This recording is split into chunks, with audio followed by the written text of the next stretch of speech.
வணக்கம் இடம்பலம் நேயர்களே.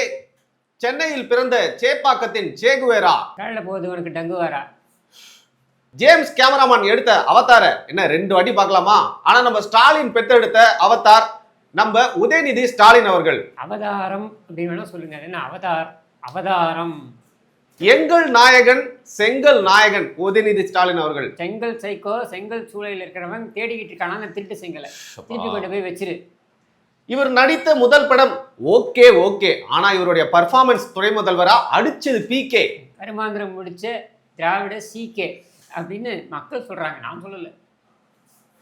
நீ தமிழக மக்களுக்கு போடாத ஊகே. 5 அறிவு ஜீவன்களுக்கு இவர் கொடுக்கறது ரவுடி டைம். 6 அறிவு தமிழர்களுக்கு இவருடைய ஆட்சி முழுக்க ஹாப்பி டைம் அப்படின்னு நீ நினைச்சுனே இருக்க. அடுத்த வருஷம் உனக்கு ஆரம்பிக்க போகுது பாரு பேட் டைம். இவர் நடத்தினது கார் ரேஸை மட்டும் இல்ல, நம்ம டிராவிடியன் ரேஸையும் தான். அவங்க அப்பா ஒரு ரேஸ் நடத்தினார் தெரியுமா? சைக்கிள் ரேஸா? Cycle race. அப்படியே ஓடி ஜெயிச்சாரா இல்லையா? அவர் மட்டும் தானே ஓட்டினார். அப்புறம் அவர் ஜெயிக்காம என்ன பண்ணுவார்? அதுவும் மோட்டர் வச்ச சைக்கிள். அப்படி மிதிக்கிற மாதிரி காட்ட ஆக்ட் கொடுக்குறது. நீ அப்படியே பெடலில் வச்சிருந்தாலும் அது முன்னாடி போகும். ஏன்னா அது மோட்டர் வச்ச சைக்கிள். அந்த சைக்கிள் உங்களால ஓட்ட முடியும்? நான் ஏன் ஓட்டணும் அந்த கருமத்தை? அந்த சைக்கிள் உங்களை ஓட்டிடும். சைக்கிள் தள்ளின்னு போக முடியுமா உங்களால? நான் எங்க மோட்டர் வச்ச சைக்கிள் யாருமே தள்ள வேணாங்க, அதுவே போகும். தமிழ்நாட்டே தள்ளின்னு போறாரு முதல்வர் தெரியுமா? அவர் எனர்ஜி இல்ல. அந்த கரகாட்ட படத்துல வர வண்டி மாதிரி தான் தள்ளினே போக வேண்டியதுதான் ஒரு கும்பலா வாழ்ந்துன்னு. அறிவில்லாதவர்களுக்கு, அதாவது கொஞ்சம் அறிவுக்குள்ள குறைவா இல்ல உங்களை மாதிரி ஆட்களுக்கு அறிவு திருவிழா அப்படின்னு நடத்துனாங்க. நான் என்ன நினைக்கிறேன்னா, திமுக அறிவிலிகளின் திருவிழா அப்படின்னு நடத்திருக்கணும். ஏன்னா அங்கே மொத்தமா இருந்தது அறிவிலிகள் தானே.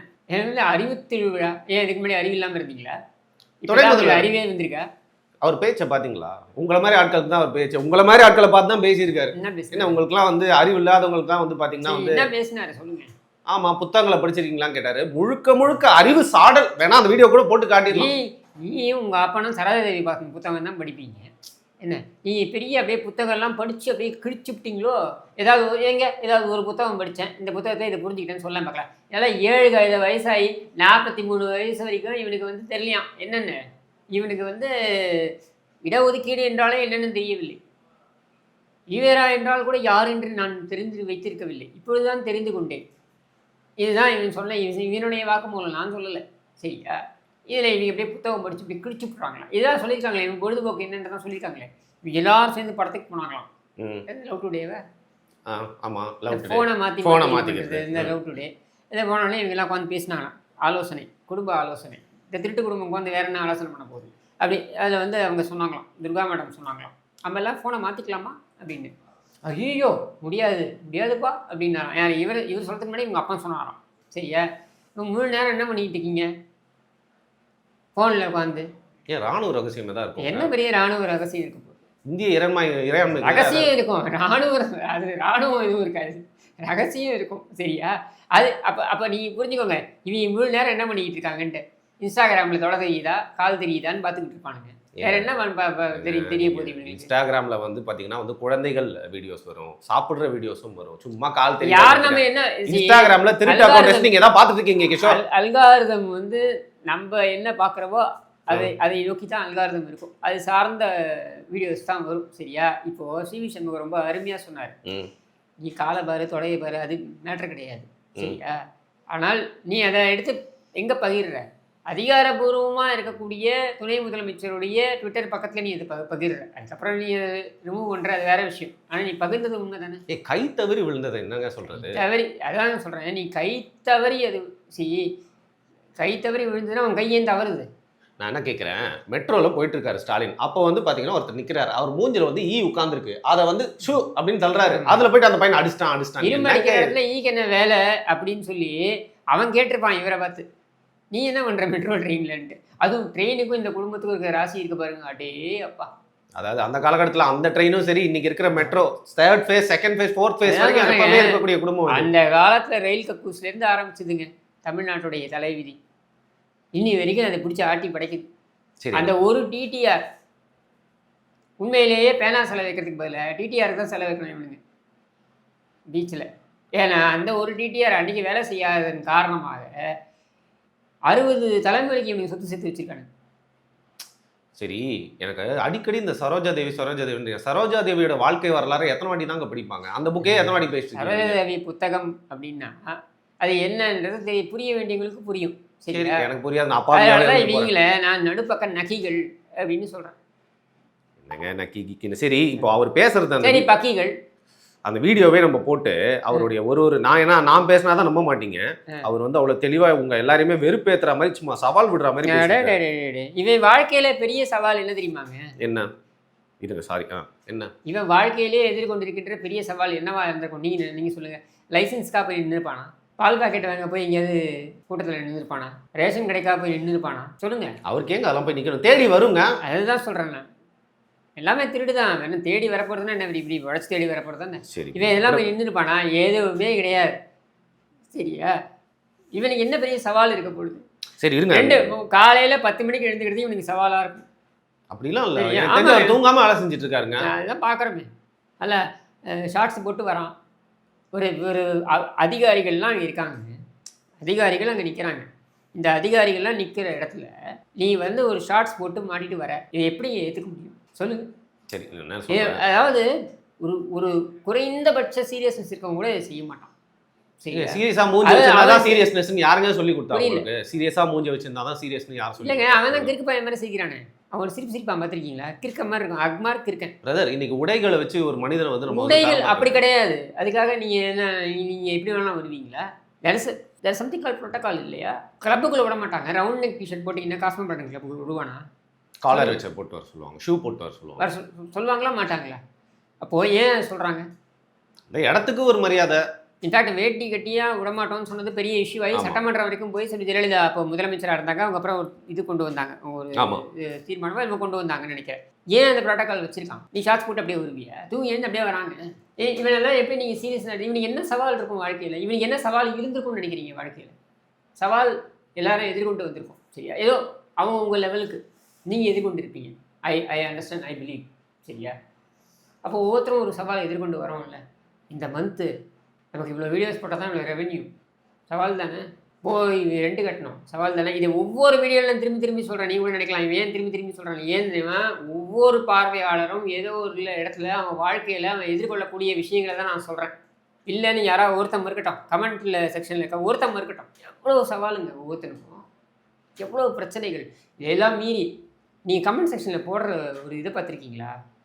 எவ்வளோ டென்ஷன் இருந்தாலும் வந்து உங்கள் வீடியோவை பார்த்தா கொஞ்சம் ஸ்ட்ரெஸ்ஸு ரிலீஸ் ஆகுது, ஒரு ரிலீஃப் ஆகுது, ரிலீஸ் ஆகுது. அன்றைக்கி ஒருத்தர் போட்டிருந்தாரு, அது எனக்கு நிஜமாவே ரொம்ப டச்சியாக பேசுன்னு வச்சுக்கோனா. என் வயசு வந்து 62, நான் சிரிச்சு ரொம்ப நாள் ஆச்சு, இந்த வீடியோ பார்த்து சிரிச்சிட்டேன் அப்படின்னு சொன்னார். அப்போ நீங்கள் யோசிச்சு பாருங்க, எவ்வளவு ஒவ்வொரு மனிதனும் எவ்வளவு சவால்கள் பின்னாடி ஓடுறான். அப்போ சவால்ன்ற வார்த்தை இவன் பின்னாடி இவன் பின்னாடி நீங்கள் போட்டிங்கன்னு வைங்களேன், சவால்ன்ற வார்த்தைக்கே கேவலங்க. உங்களுக்கு என்ன சரி என்ன சவால் இருந்திருக்க முடியும் சொல்லுங்கள்? சரி, நான் அவர் பேசுகிறதே போடுறேன், ஒவ்வொரு பாயிண்ட்டுக்கும் நீங்கள் பதில் சொல்லுங்கள். போட்டா கேட்குறீங்களா? நடத்தி 4 நாளுக்கு அப்புறம் தான் அவங்களுக்கு தெரிஞ்சிருக்கு இப்படி ஒரு விழா நடக்குதுன்னு. அறிவு இருக்கிறவன் திருவிழா நடத்துகிறான். அதிமுக தான் இப்படி இருக்குன்னா இன்னும் சில கும்பல்கள் புதுசாக கிளம்பி இருக்கு. சரி, அறிவு இருக்கிறவன் திருவிழா நடத்துறானா? அப்போ அறிவு இல்லாதவன் மாறுபாடு விழா நடத்தினானா? கருணாநிதி அறிவு இல்லாதவன் சொல்கிறாரா இவர்? ஏங்க ஆமாம், அப்புறம் வேற என்ன? இது திருவிழாவா இது? அதுவும் அறிவு திருவிழாவில் அவங்கள விமர்சித்து பேசிட்டோன்னு கோபம் வேற. எப்படி போலீஸை பார்த்தா திருடனுக்கு பயம் வருமோ, அதனால அறிவுங்கிற வார்த்தையை கேட்டாலே அவங்களுக்கு அதிர்ச்சி. போலீஸை பார்த்தா திருடனுக்கு பயம் வருவோம், போலீஸை பார்த்தா ஒண்ணுக்கு வருது. அது யாருக்கு வருது? யாருக்கு வருது? யாருக்கு வந்தது? ஐயோ வேணாப்பா, விட்டுருங்க. உச்சா போனது யாரு? அடுத்த பாயிண்ட்டுக்கு போலாம் ப்ளீஸ். நிறைய இருக்கு, எனக்கு சொல்லுங்க. போலீஸை பார்த்தா எல்லாருமே உச்சா போவாங்க, அதெல்லாம் இங்க பேசிட்டு இருக்க முடியுமா? எல்லாரும் போவாங்க, வேட்டிலேயே போவாங்களா? ஐயோ சரி, அதை அடுத்த பாயிண்ட்டுக்கு போயிடலாம். அடுத்தது நான் கேட்குறேன் உங்களை. போலீஸை பார்த்தா திருடனுக்கு பயம் வரும், போலீஸை பார்த்தா ஐயோ கொள்றாங்களே கத்தினது யாரு? யாரு கத்தினது? நான் சொல்லலை, வீரமணி சொன்னார். போக வேண்டியதானே, கூப்பிட்டா விசாரணைக்கு கூப்பிட்டா போக வேண்டியதானே, விசாரணைக்கு போகலன்னா அப்படி தான் தூக்கிட்டு போவாங்கன்னு. சரி, அடுத்த பாயிண்ட். சுகாதார மேம்பாட்டை பற்றி பேசும்போது கிருமிகளை பற்றி பேசாமல் இருக்க முடியுமா? கிருமிகிட்ட எப்படி நம்ம விலகி நிற்கணுங்கிறதுக்காகத்தான் பேசினா தான் சுகாதார மேம்பாட்டை பற்றி நம்ம தெளிவாக பேச முடியும். சுகாதாரத்தை பற்றி பேசும்போது கிருமிகளை பற்றி பேசாமல் இருக்க முடியுமா? அதனால தான் வந்து மற்ற விஷ கிருமிகளாக நினைக்கிற எதிர்கட்சிகள்லாம் பற்றி பேசினேன் அப்படின்னு சொல்கிறாரு. அதாவது சுகாதாரத்தை பற்றி பேசும்பொழுது கிருமிகளை பற்றி பேசாமல் இருக்க முடியுமா அப்படின்றார்ல. சுகாதாரத்தை பற்றி பேசும்பொழுது நீ முதல்ல தூய்மை பணியாளர்களை பற்றி பேசிக்கணும். அந்த தூய்மை பணியாளர்கள் உன்னை பார்த்து விஷக்கிருமிகள் என்று சொல்கிறார். அந்த தூய்மை பணியாளர்களை நீ என்ன பண்ணுற? அவங்க போராட்டம் நடத்திக்கிட்டு இருக்கும்போது பக்கத்து தெருவில் போய் நீ கூலி படம் பார்த்துக்கிட்டு இருக்க. நீ சுகாதாரத்துறையை பற்றி பேச முடியுமா? பேசுறதுக்கு உனக்கு ஏதாவது ஒரு அடிப்படை யோகிதை இருக்கா உனக்கு? அவங்கள இந்த மாதிரி பிரச்சனை நடக்குது, அவங்கள குண்டு கட்டாக தூக்கி, அதாவது அவங்களுக்கு பாத்ரூம் போகிறதுக்கு அலோடு கிடையாதுங்க. அங்கே இருக்க லோக்கலாக இருக்க டாய்லெட்ஸ் எல்லாத்தையும் மூடுறாங்க. இது ரிப்பன் பில்டிங் பக்கத்தில் இருக்கக்கூடிய பப்ளிக் டாய்லெட்ஸ் எல்லாத்தையும் மூடுறாங்க, அலோவ் பண்ணக்கூடாதுன்றதுக்காக. சரியா? அவங்களுக்கு சாப்பாடு கொடுப்பதுக்கு வருவதற்களே மிரட்டுறாங்க. இதெல்லாம் அவங்க கொடுக்கக்கூடிய தகவல்கள். சரியா? இவ்வளவும் நீங்கள் செய்யும் பொழுது நீ சுகாதாரத்தை பற்றி பேசலாமா? உனக்கு ஏதாவது யோகிதை இருக்கா? சுகாதாரத்துக்கு நீ செய்த பெரிய காரியம் என்ன? சேப்பாக்கத்தில் எம்எல்ஏ ஆனதுக்கப்புறம் போய் பப்ளிக் குசை எட்டி பார்த்தேன். இதை தவிர்த்து நீ என்ன பண்ண? ஒன்றும் கிடையாது. நீ சுகாதாரத்தை பற்றி பேசலாமா? அடுத்து அதுபோலத்தான் அறிவு திருவிழாவில் கொள்கைகளை பற்றி பேசும்போது கொள்கையற்ற கும்பலுடைய ஆபத்தை பற்றி இங்கே பேசியவங்க சில பேர் உங்களை பற்றி தான் பேசுகிறாங்க. அதிமுக காரங்க கொள்கையற்ற கும்பல். உன் கொள்கை என்ன சொல்லு. கருணாநிதி வாழ்க, ஸ்டாலின் வாழ்க, உதவாநிதி வாழ்க, இன்பநிதி வாழ்க, துன்பநிதி வாழ்க, அதுக்கப்புறம் வர கயமை நிதி வாழ்க, கருமாதி நிதி வாழ்க, இப்படி ஒவ்வொரு நிதியும் வாழ்கன்னு சொல்கிறது தான் கொள்கையா? உன் கொள்கை என்ன? நான் கேட்குறேன், திமுகவுடைய கொள்கை என்ன? இன்றைக்கி பேசக்கூடிய அந்த மேடையில் பேசக்கூடியவர்கள், உறக்க பேசக்கூடியவர்களை பார்த்து நான் கேட்குறேன், உங்களுடைய கொள்கை என்ன? உதவாநிதி வாழ்கன்னு சொல்கிறது தான் உங்கள் கொள்கையா? இந்த கொள்கையை அடிப்படையாக வைத்து தான் அண்ணா அந்த கட்சியை ஆரம்பித்தாரா?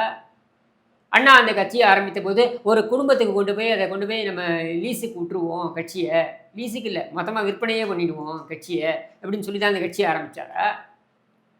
கொள்கையை பற்றி நீ எல்லாம் பேசலாமா? எந்த கொள்கையின் அடிப்படையில் கக்கூஸ் எல்லாத்தையும் சுரண்டி திட்டுறீங்க? எந்த கொள்கையின் அடிப்படையில் ஊரில் இருக்கிற நிலத்தையெல்லாம் அபகரிக்கிறீங்க? எந்த கொள்கையின் அடிப்படையில் இங்கே இருக்கிற ஒவ்வொரு கான்ட்ராக்ட்லையும் கொள்ளையடிக்கிறீங்க? இதான் உன் கொள்கையா? என்ன கொள்கை உன் கொள்கை? சுட்டி காட்டியிருக்கிறாங்க. இதையெல்லாம் நம்ம பொருட்படுத்த வேண்டிய அவசியம் இல்லை. திராவிட முன்னேற்ற கழகம் என்பதே ஒரு அறிவு இயக்கம். கழகத்தில் பயணிக்கிற ஒவ்வொரு என்பது அறிவு இயக்கம். அறிவு இயக்கம் என்ன? அறிவு இயக்கம் சுயமரியாதை கொள்கை. என்ன சுயமரியாதை? என் சுயமரியாதை இருக்க எவனாவது உதவாநிதி வாழ்க, இன்பநிதி வாழ்கன்னு சொல்லுவானா? சுயமரியாதை இருக்கிறவன் அன்றைக்கி பார்த்துருக்கீங்க, எவனோ ஒருத்தன் யூடியூப்பில் நிறைய வீடியோஸ்லாம் போட்டுக்கிட்டு இருப்பான். அவன் நிற்கிறான் இப்படின்றான். யார்கிட்ட? அந்த அன்பில் மகேஷ்ட போயிட்டு என்னது அந்த ஒரு பொங்கலுக்கு அந்த 10 ரூபா கொடுப்பானா நோட்டு. அந்த இது அதுக்கு அந்த வீடியோ இருந்தால் அதையும் போட்டு விடுது, தெரியட்டும், மக்கள் பார்க்கட்டும். இவங்க சுயமரியாதை இவ்வளவு தான். அண்ணா அறிவாலயத்துக்கு வாசலில் தேவடி காக்கிறது தான் சுயமரியாதையா?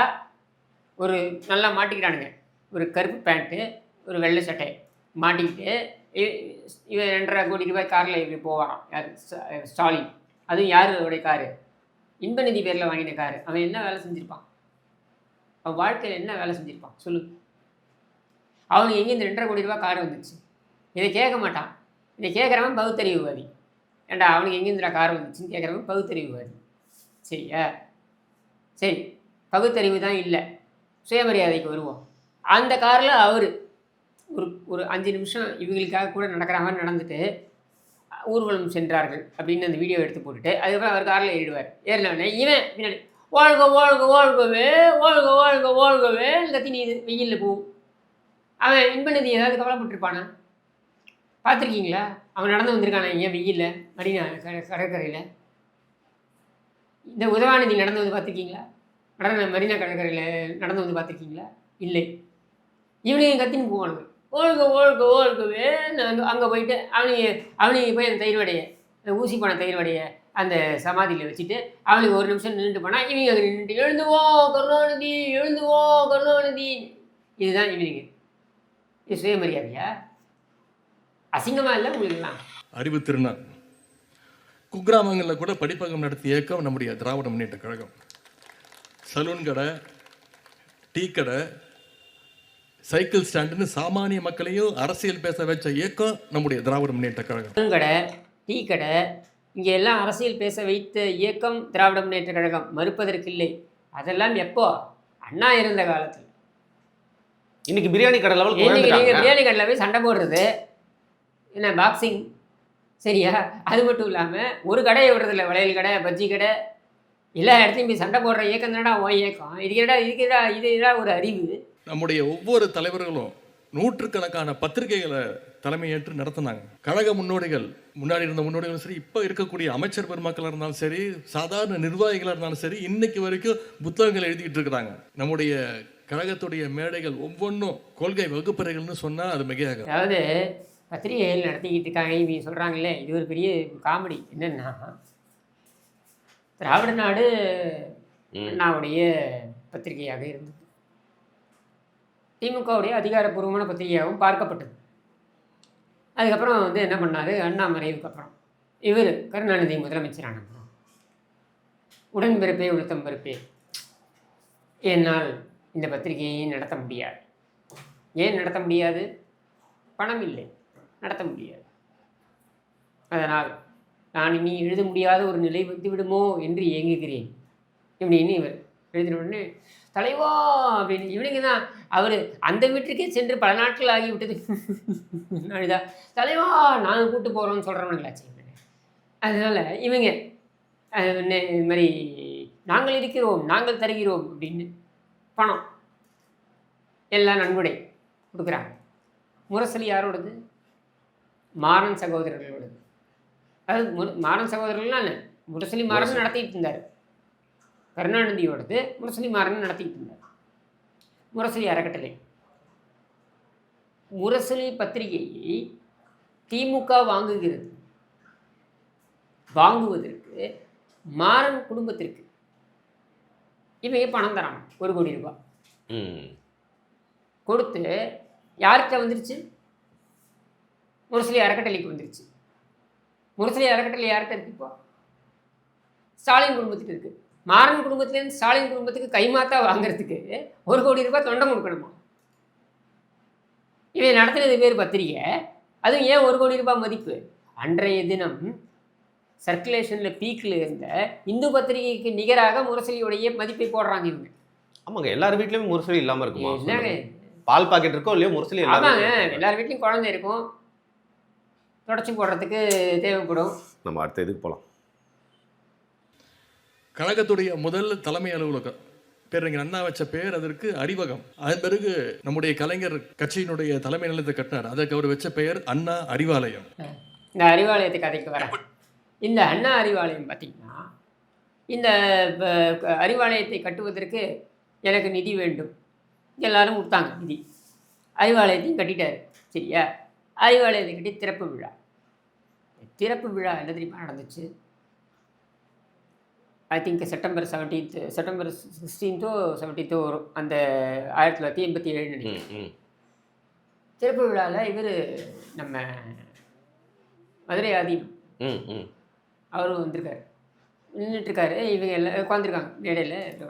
அவர் உடனே என்ன பண்ணுறாரு, மதுரை ஆதீனம் அவர் கொஞ்சம் எக்ஸென்ட்ரிக்கு, அதனால் என்ன பண்ணார், ஒரு மோதிரத்தை கட்டி, ஆதீனம் ஏதாவது தருவாரா நமக்கு அப்படின்னு இவர் கேட்குறாரு. மோதிரம் தராமல் இருக்க முடியுமா? அவர்கிட்ட அப்போ காசாக இருக்கும், அவர் தான் அவர் வேட்டி இது கண்டு வந்திருப்பார் அப்படின்னா அவர் நகையை போட்டுருப்பார்ல, அப்புறம் மோதிரத்தை கட்டி கொடுக்குறாரு. எல்லா விரல்களிலும் மோதிரம் இருக்கிறதே கருணாநிதி. உடனே என்ன பண்ண முடியும்? அதான் எல்லாத்தையும் கேட்டி கொடுன்னு கேட்குறாப்புல, கொடுக்காம போக முடியுமா? அப்படின்னா எல்லாத்தையும் கேட்டி. அதுவும் என்ன, இந்த பட்டத்து மோதிரம் இருக்கு பாருங்க. இந்த பட்டத்து மோதிரம்ன்றது அருணகிரிநாதர் காலத்திலேருந்து இருக்கக்கூடியது. அது அவங்களோட ஸ்டாம்ப் மாதிரி, அவங்களோட அது அது பல 100 ஆண்டுகளாக வரக்கூடியது. அதை கேட்டி கொடுக்குறாரு. இது நிஜமா நடந்துச்சா? ஆமாம், அதையும் கேட்டி கொடுக்குறாரு. சரியா? இந்த மோதிரம்லாம் எங்கே போச்சு? சரி, இந்த அண்ணா அறிவாலயம் யார் பேரில் இருக்குது? உடன்பிறப்புகளான உளுத்தம்பருப்புகள் பேரில் இருக்கா? ஏன் எம்ஜிஆர் மாளிகை இருக்குங்க, ஜானகி அம்மா கொடுத்தது, சரியா? அவங்களுடைய வீட்டை அப்படியே கொடுத்தாங்க, கட்சி கொடுத்தாங்க. அதுக்கு மேலே இப்போ ஒரு ஃப்ளோரோ 2 ஃப்ளோர் கட்டி யார் பேரில் இருக்குது? கட்சி பேரில் இருக்குது. அதிமுகவுடைய அந்த நிதி கட்சி பேரில் இருக்குது. பொருளாளர் யார்? திண்டுக்கல் ஸ்ரீனிவாசனா யாரோ பொருளாளர். யார் பொருளாளரோ அவங்க ஃபுல்லாக கண்ட்ரோலில் இருக்குது. சரியா? ஆனால் நிதி இவ்வளவு இருக்குது அப்படின்றது அறிவிக்கப்படும். பொதுக்குழுலையும் செயற்குழுலையும் அறிவிக்கப்படும். இவங்களது யார் பேரில் இருக்குது? அறக்கட்டளை யார் பேரில் இருக்குது? இவங்க குடும்பத்து பேரில் இருக்குது. சரியா? அண்ணா அறிவாலயத்துக்கு கட்டுறதுக்கு நிதி யார் கொடுத்தது? தொண்டன். மதுரை ஆதீனத்துலேருந்து எல்லாத்துலேருந்து பிடிங்கிட்டு இப்படி இது பேசுறது பாருங்க. அண்ணா அறிவாலயம் என்று பெயரை வைத்தார். அண்ணா அறிவாலயம் என்று பெயரை வைத்து விட்ட காரணத்தினால் அது மிகப்பெரிய சேவை என்பதனால் அந்த இடத்தையே கருணாநிதி குடும்பத்திற்கு பட்டயம் எழுதி கொடுத்து விட வேண்டும். எப்படி இருக்கு பாருங்க. இல்லைங்க, வானத்துலேருந்து தண்ணி கீழே விழுது, திருப்பியும் வந்து வானத்துக்கே போகிறது இல்லையா? மொத்தமாக நம்ம மானம் போகுது. இந்த கும்பலையெல்லாம் வந்து நம்ம வந்து கொண்டு வந்து ஆட்சிப்படத்தில் உட்கார வச்சதுக்கு எப்படிப்பட்ட ஒரு கொள்ளை கூட்டம். Just 40 second. இப்படி அறிவுக்கு முக்கியத்துவம் வந்துட்டு இருக்கிறதுனால தான் இன்னைக்கு திராவிட முன்னேற்ற கழகம் ஒட்டுமொத்த இந்தியாவுக்கும் ஒரு வழிகாட்டியான கழகமாக இயக்கமாக இன்னைக்கு யார் எப்படி செயல்படக்கூடாது என்பதற்கு ஒரு சிறந்த வழிகாட்டி. அதனால தான் அந்த உரிமையில தான் நாம் அறிவு திருவிழாவை நடத்துகிறோம். இது அறிவு திருவிழா இல்லை, அழிவு திருவிழா. அதுவும் திமுகவுடைய அழிவு திருவிழா. நாம் இப்போ அத்தனை பேருக்கும் வெறுப்படைஞ்ச அத்தனை பேருக்கும் ஒரு சவால் விடுறோம். நீங்களும் நடத்துங்க, நடத்தி காட்டுங்க பார்ப்போம். நாங்கள் ஏன்டா 12 மணிக்கு திரும்ப சுடுகாட்டுக்கு போகிறோம் நைட்டு? ஆகவே அடிமைகளையும் பாசிஸ்டுகளையும் கொள்கையற்ற வெற்று அட்டைகளையும் கண்டு நாம் அச்சப்பட தேவை. உங்கள் அப்பா தான்டா கடைஞ்செடுத்த பாசிஸ்ட்டு. போஸ்டரில் பார்த்து ஒரு பாட்டி பாவம் இப்போ ஒரு இதை போட்டுருச்சு, சாபத்தை போட்டுருச்சு, மண்ணை வாரி எரிஞ்சிருச்சு. அதுக்கு தனிப்படையை அமைச்சது உங்கள் அப்பந்தான்டா. பாசிஸ்டே உங்கள் அப்பந்தான். அதே மாதிரி அடிமைகள் சொல்லாத, எதிரே உட்காந்துக்கிறதா கொத்தடிமைகள் கூட்டம். நிச்சயம் சொல்கிறேன், இந்த அறிவு திருவிழா கழக வரலாற்றில் என்னைக்கும் நிச்சயம் நீடித்து நிலைக்கும். போதுமா அவருடைய வார்த்தைகளை அவரோட வாயாலே கேட்டு. போகிறோம். சரி, அப்புறம் அந்த இன்டர்வியூ முடிச்சுக்கலாம்னு நினைக்கிறேன். நன்றி.